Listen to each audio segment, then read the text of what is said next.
Imagine la scène, tu roules dans le désert de l'Arizona, à environ 1 heure au nord de Phoenix, quand soudain tu aperçois une ville s'élever au-dessus du sable. Elle est faite d'arches futuristes géantes et semble presque vide. Tout cela ressemble à l'intrigue d'un film de science-fiction, mais c'est pourtant bien réel. La ville expérimentale d'Arcosanti est située à 110 km de Phoenix, à une altitude de 1120 mètres. Sa construction a commencé en 1970 et n'a jamais été achevée. Actuellement, la ville n'est construite qu'à 5%, même s'il y a constamment des travaux en cours. Mais qui pourrait bien vouloir construire une ville en plein désert, et pourquoi ? L'idée est venue de Paolo Soleri, un architecte italo-américain. Il a grandi dans la campagne de Turin, en Italie, et a été choqué à son arrivée à Phoenix, dans les années 40, de constater à quel point les villes étaient conçues pour les voitures.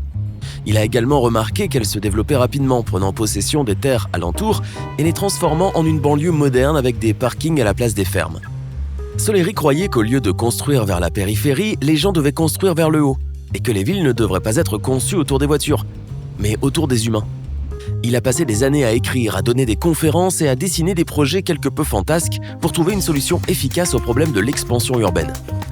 Il a même dû allonger son bureau car il écrivait toutes ses idées à la main sur de très longs rouleaux de papier. Finalement, il a eu l'idée de l'arcologie. L'arcologie ne consiste pas à construire une quantité folle d'arches, comme on pourrait le penser d'après le nom, mais plutôt à mélanger architecture et écologie. Il s'agit de créer un laboratoire urbain où une population dense utiliserait les ressources naturelles de la Terre pour ses activités quotidiennes et son confort, en diminuant son impact écologique. Par exemple, les rayons du soleil feraient une excellente alternative aux ampoules électriques et l'ombre naturelle des arbres et des buissons ferait office de climatisation. Quant au chauffage, le tablier énergétique des serres entourant la ville devrait veiller à maintenir les maisons confortablement chaudes. Enfin, les habitants devraient cultiver leur propre nourriture. L'arcologie méprise les voitures et les routes. Tout ce dont on pourrait avoir besoin devrait être accessible à pied. Cela semble incroyable, mais dans le modèle de Soleri, les villes sont censées être super denses et s'étendre vers le haut, vers l'extérieur et vers le bas, à de nombreux niveaux sous terre, de sorte que la distance d'un bâtiment à l'autre n'est en fait que de quelques pas. Les ascenseurs, les escaliers mécaniques et les tapis roulants seraient le seul moyen de transport dont on aurait besoin pour se rendre à certains endroits. Toutes ces mégastructures de béton ressembleraient aux anneaux organiques, aux racines et aux branches d'un arbre ou aux tissus de lichens et de champignons. Il ne s'agit pas seulement d'un design original, mais aussi d'une façon de montrer qu'une ville est une chose vivante et qui respire. Soleri croyait que tous les bâtiments et leurs habitants devaient interagir en tant que cellules, tissus et organes au sein d'un organisme hautement évolué. Cet organisme était censé aider à résoudre des problèmes tels que l'épuisement de l'énergie et des ressources naturelles, la pénurie de nourriture, la pollution et la croissance démographique. En 1965, Paolo Soleri, avec l'aide de sa femme Colly, a créé la fondation Cosanti à Paradise Valley, en Arizona.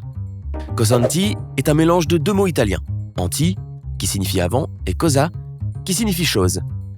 L'architecte a présenté avec enthousiasme son concept révolutionnaire de design urbain dans les salons et expositions d'architecture. Il a même entrepris une tournée à travers l'Amérique et a présenté ses idées lors de conférences à guichets fermés montrant le déroulement de ses projets sur la scène. De nombreux étudiants, architectes, journalistes, cinéastes et autres enthousiastes ont cru en son concept et en l'idée de travailler dur pour lui donner vie. Ils se sont donc portés volontaires pour aider à construire la ville du futur dans le désert. C'était une bonne nouvelle pour Soleri, car il avait déjà contracté un emprunt pour acheter le terrain d'Arcosanti, mais il n'avait pas les fonds nécessaires pour payer les ouvriers. Pour tout logement, chaque recrue a reçu un cube de béton de 2,5 mètres de long sur 2,5 mètres de large, entouré de terrain sur 1,5 mètre de diamètre. L'architecte lui-même a pris part au processus de construction.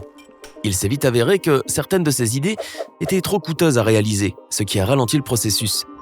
En 1980, après 10 ans de chantier, il était clair que le projet devait être ajusté d'une façon ou d'une autre. Ils ont donc commencé à construire des structures plus petites que celles prévues à l'origine. Elles devaient pouvoir accueillir au moins 500 personnes, soit seulement 10% de la population prévue à l'origine qui était de 5000 personnes. Aujourd'hui, 40 ans plus tard, la construction n'est toujours pas terminée. Et environ 80 personnes vivent et travaillent encore sur le nouveau terrain d'essai du concept urbain de Soleri. Si jamais tu décides de le visiter, tu auras peut-être l'impression d'avoir acheté un billet pour la planète désertique de Tatooine, imaginée par George Lucas. Des voûtes nervurées et des courbes prononcées s'élèvent parmi les broussailles et les cactus. Il n'y a pas de route ni de voiture. On n'entend donc que la mélodie des carillons à vent. Les autochtones fabriquent en effet des clochettes. Certains versent du bronze fondu dans des moules de sable, d'autres décorent de nouvelles cloches en céramique avec des symboles cosmiques sous un dôme au motif magnifique. La fonderie de bronze est sans doute la plus belle construction d'Arcosanti. Elle ressemble un peu à une cathédrale romane et est remplie de lumière en hiver et de pénombre en été. En te promenant, tu verras 12 autres constructions importantes dont un amphithéâtre, un laboratoire, une piscine, un centre de musique, un centre d'artisanat et des logements pour les résidents et les invités. Pour un coût de 75 $ par semaine, les résidents ont un logement et un accès à des équipements de loisirs comme la piscine et la musicothèque. Ce montant couvre également les services publics et un rabais sur la nourriture. Il y a aussi des discussions philosophiques hebdomadaires, des fêtes et des ateliers. Les résidents sont autorisés à avoir 12 chats et 8 chiens, si bien qu'il y a beaucoup d'animaux de compagnie à Arcosanti. Soleri serait heureux de savoir que, comme il l'avait imaginé, la plupart des habitants utilisent l'air chaud d'une serre solaire au lieu de radiateurs. Environ la moitié de la population est semi-transitoire, ce qui signifie qu'il prévoit de passer entre 6 mois et 5 ans ici, mais pas plus. Il y a un grand panneau de bienvenue à l'entrée d'Arcosanti et il invite tous ceux qui se sentent concernés par les problèmes écologiques actuels à rejoindre la communauté. Pour devenir résident ici, il suffit d'écrire une lettre au conseil de la communauté locale et de participer à un atelier de plusieurs semaines au cours duquel tu apprendras les principes de l'archéologie et aideras à la construction et à la rénovation. La plupart des gens qui viennent ici s'intéressent à l'architecture, à l'urbanisme et à l'artisanat. Mais ceux qui s'intéressent à la philosophie, à la sociologie, à l'agriculture et aux sciences y apprendront aussi un tas de choses utiles. Si la vie à Arcosanti te semble ennuyeuse, voici quelque chose qui pourrait te faire changer d'avis. Environ 50 000 personnes venues du monde entier visitent l'endroit chaque année. Certains d'entre eux ne sont que des touristes qui viennent pour une visite guidée et louent des chambres d'hôtes pour une nuit. D'autres sont des étudiants d'université partenaires et viennent dans la ville du futur pour étudier le design et la durabilité. Arcosanti reçoit la plupart de ses visiteurs lors de concepts et de festivals qui se déroulent dans l'amphithéâtre local. Son festival le plus célèbre est le Forum. Il a lieu chaque année depuis 2014 pendant 3 jours en mai et accueille jusqu'à 2000 participants. Il est décrit comme une retraite créative et propose de la musique électronique et indie rock, des sessions de yoga et d'art et des échanges d'idées. En 2019, la tête d'affiche de Forum était Florence and the Machine, si bien que le spectacle a été assuré. La Fondation Cosanti est désormais responsable du projet Arcosanti. Son coprésident, Jeff Stein, dit que même s'ils ne pourront peut-être jamais accueillir 5000 personnes comme prévu à l'origine, Arcosanti peut jouer un rôle vraiment important dans l'avenir de notre planète.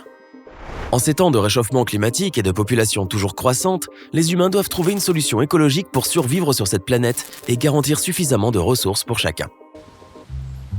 Jeff Stein lui-même vit à Arcosanti et son trajet quotidien pour se rendre au travail prend 30 secondes. Son bureau est situé dans sa maison et la cour de son immeuble est l'un des lieux de rencontre de la ville. C'est l'une des idées clés d'Arcosanti, utiliser intelligemment l'espace pour les différentes fonctions de la communauté. Stein est convaincu que la ville va continuer à grandir, mais à son propre rythme. Il est difficile de financer une construction d'une telle ampleur avec les recettes d'une entreprise de carillons à vent, mais ils font de leur mieux. En étudiant les plans originaux de Soleri qui ont été numériquement adaptés en un modèle 3D, tu auras une idée de tout ce qu'il reste à faire pour atteindre ses objectifs. Par exemple, les voûtes que Soleri a conçues pour former un hémisphère de 25 étages ne font que 10 mètres de haut. Peut-être qu'un financement de la part d'un promoteur potentiel pourrait t'aider à terminer la construction de la ville du futur dans un avenir pas si lointain. Voudrais-tu vivre dans une ville écologique comme Arcosanti ? Fais-le nous savoir dans les commentaires. Si tu as appris quelque chose de nouveau aujourd'hui, mets un like à cette vidéo et partage-la avec tes amis. Mais ne pars pas si vite dans le désert. Voici d'autres vidéos que tu vas sûrement apprécier. Clique sur celle de gauche ou de droite et prends la vie côté sympa.